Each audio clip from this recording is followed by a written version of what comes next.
In Flanders fields the poppies grow, between the crosses, row on row, that mark our place. But in the sky, the larks, still bravely singing, fly, scarce heard amid the guns below. We are the dead. Short days ago, we lived, felt dawn, saw sunset glow, loved and were loved.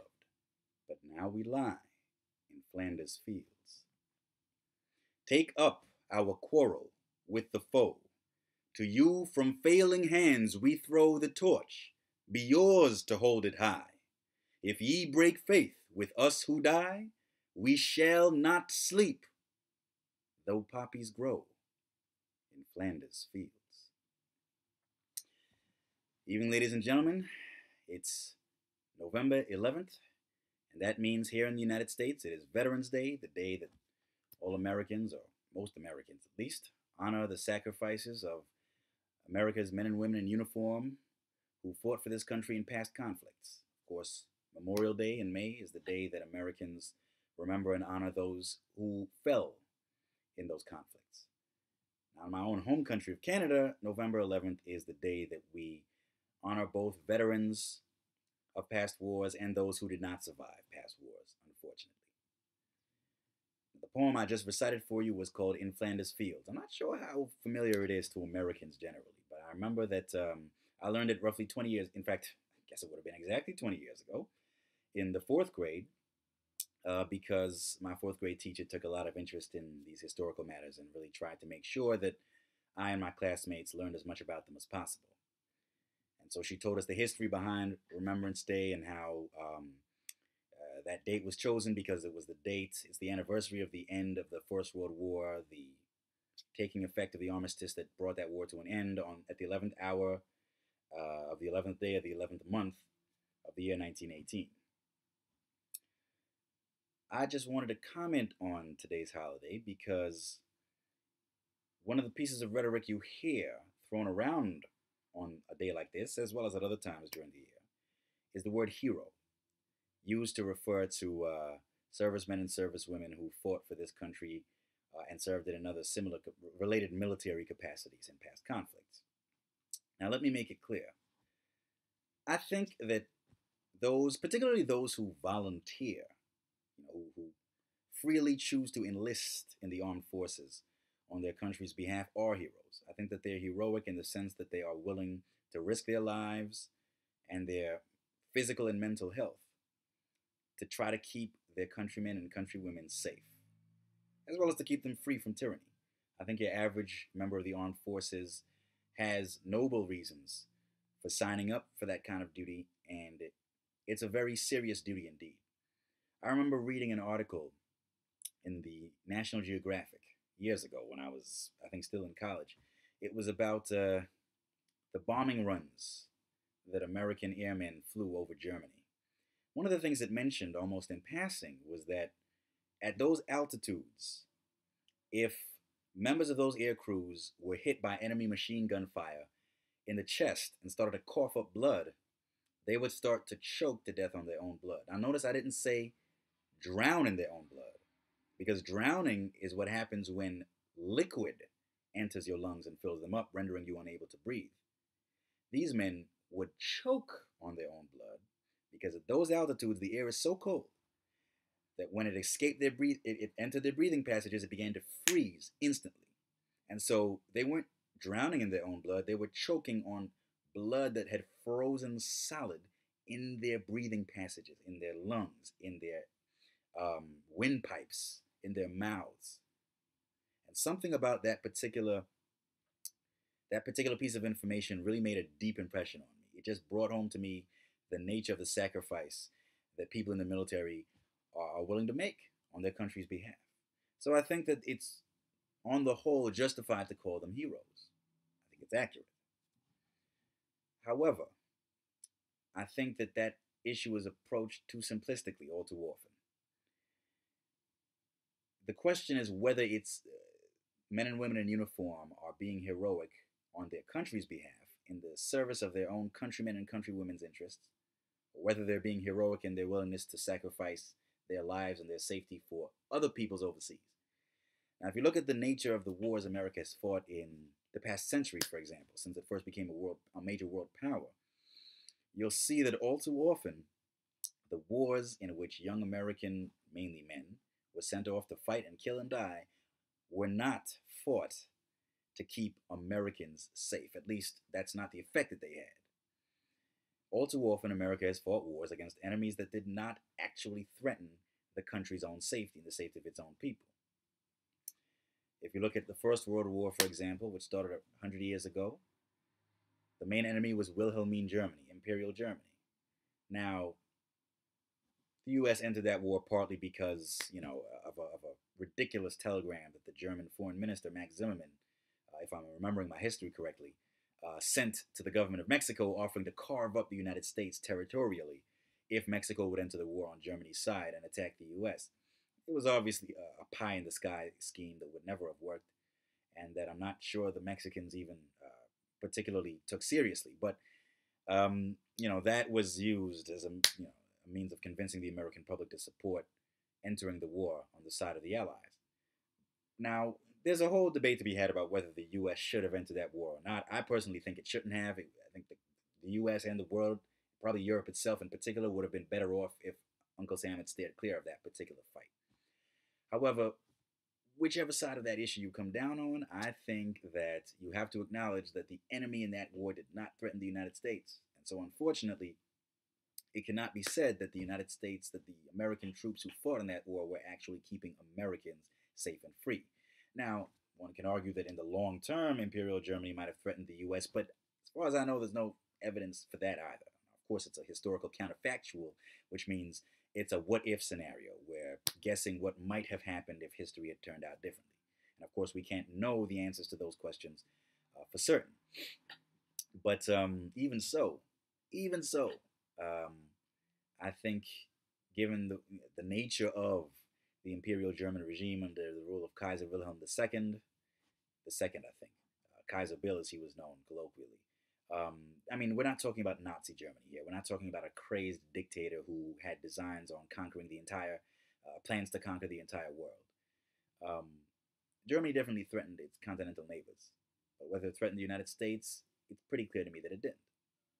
So one can say very accurately that the troops who fought in World War One were heroic in that they sacrificed so much to keep Europe free, or parts of it at least. But to suggest that they kept Americans free is sadly not accurate.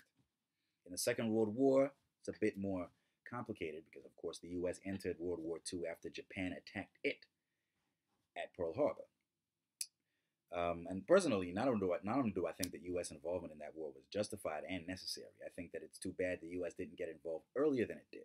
The war might have lasted a shorter duration and been a lot less bloody if the U.S. had exercised more leadership earlier on.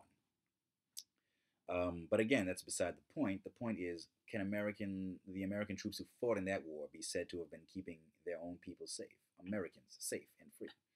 Well, in a direct sense, they weren't, simply because neither Japan nor Germany was in an immediate position to attack the United States itself. However, Germany, Italy, and Japan, the Axis powers as they're known, certainly Germany had designs on some kind of, if not complete world domination, and something close to it. Adolf Hitler was just that crazy.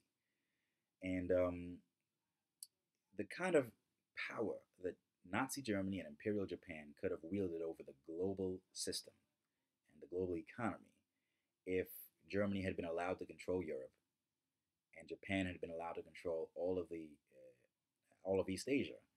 That kind of global system, I think, could eventually and probably would eventually have made things very uncomfortable and dangerous for Americans. In any case, I have heard it said, and this I'm not 100% sure on, this is anecdotal, not sure how accurate this anecdote necessarily is, but I have heard that Hitler looked forward to a future in which even the United States would eventually come under Nazi Germany's thumb.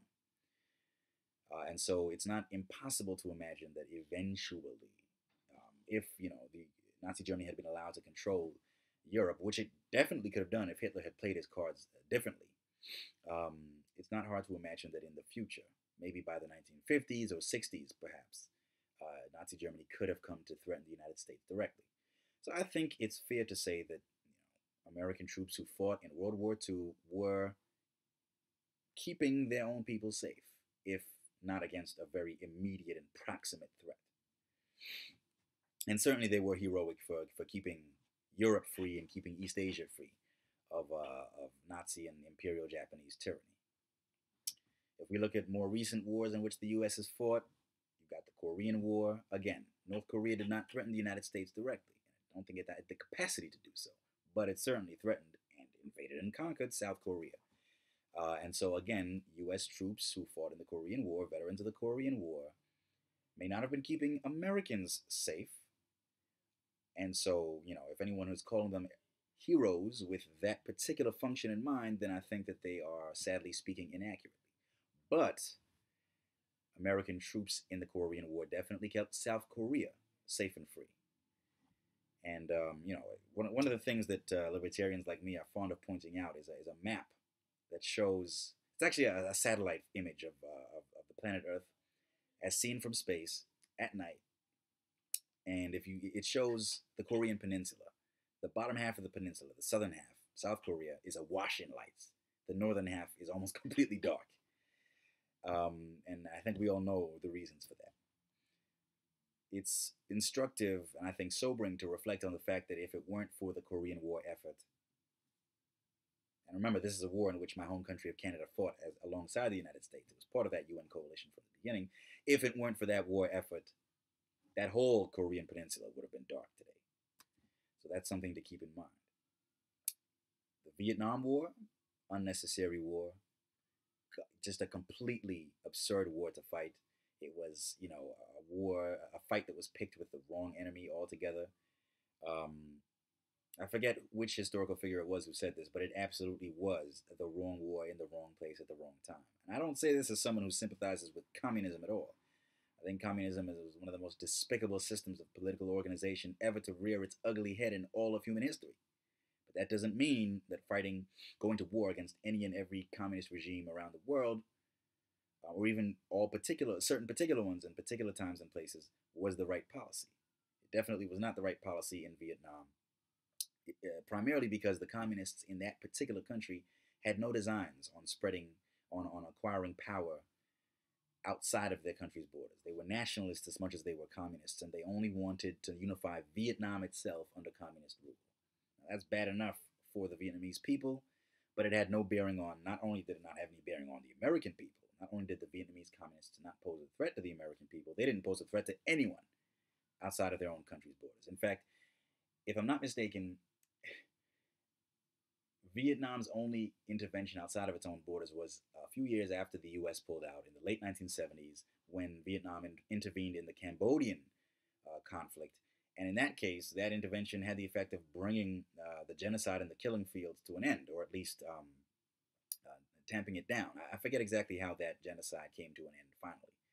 But my understanding is that the Vietnamese intervention had a lot to do with its conclusion. In any case, I'm digressing a bit. The point is, this was a war in which the enemy that the U.S. was fighting did not pose the remotest threat to the United States. And so sadly, I think history indicates that, American veterans of the Vietnam War were not fighting for Americans' freedom or safety or lives. It's not their fault. They don't deserve a hint of blame for it. It's really the fault of the elites in Washington's overly militaristic foreign policy and national security establishment. They're the ones, the so-called best and brightest, the Robert N. McNamara's, the John F. Kennedys, the Lyndon Johnsons, the Richard Nixons, the people who got the U.S. involved in Vietnam. They're the ones who deserve the blame for it. But unfortunately, it's just not accurate to say that veterans of the Vietnam War were defending Americans' freedom or lives. They weren't. They didn't get to do that because their country's leaders sent them off to die in a war that never should have been fought. And I mean, much the same thing can be said for more recent conflicts. I personally think that the Gulf War, for example, was justified. But whether it was justified or not, again, the enemy being fought did not pose a threat to American lives and safety. And the same can be said for the interventions in the Balkans in the 90s, for the Iraq War, and for the conflict in ISIS with ISIS in Iraq today, because ISIS is not even in a position really to take over Iraq itself, let alone to pose a threat to the United States. As for the war in Afghanistan, I think that was justified at the outset. I think it made sense for the U.S. to respond to the September 11th terrorist attacks by overthrowing the Taliban regime because it was giving shelter to Al Qaeda and refusing to turn over Al Qaeda and its leaders after 9/11. But I think that the U.S. overstayed its welcome in Afghanistan. I think that the heavily militarized nation building effort that ensued there was a lost cause from the beginning, and that the U.S. should have looked for the exit no more than a year or two after toppling the Taliban regime there. So, in that particular case, in the early stages at least, it's accurate to say that U.S. servicemen and servicewomen were fighting for their own people's freedom and safety, or at least their safety. I'm not sure. I don't think a terrorist group really is capable of threatening Americans' freedom. It's not as if any terrorist group can take over the United States, overthrow the government, and replace it with a tyrannical regime. So I wouldn't say it's accurate to say that American troops who fought in Afghanistan were defending Americans' freedom. But I think it is accurate to say that they were defending Americans' lives and safety, at least in the early stages of the conflict. Later on, not so much.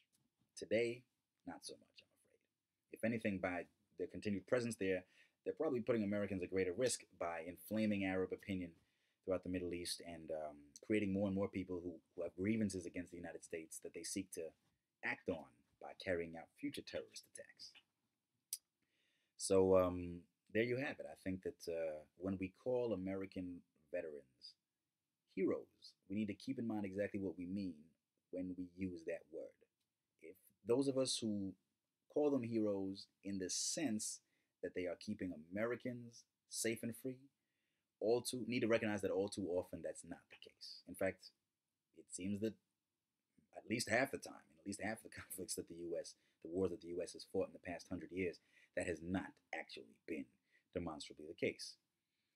Now, in many of those cases, the troops who fought were heroes, but they were heroes for defending the freedom of other peoples, not the freedom of the American people.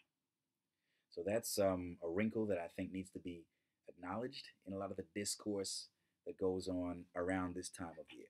But all too often, it's not acknowledged, and so that's why I'm sharing this perspective with all of you. So again, feel free to comment, to respond, however you choose, and I look forward to hearing your perspectives. See you later, and God bless America's and many other countries' veterans as well.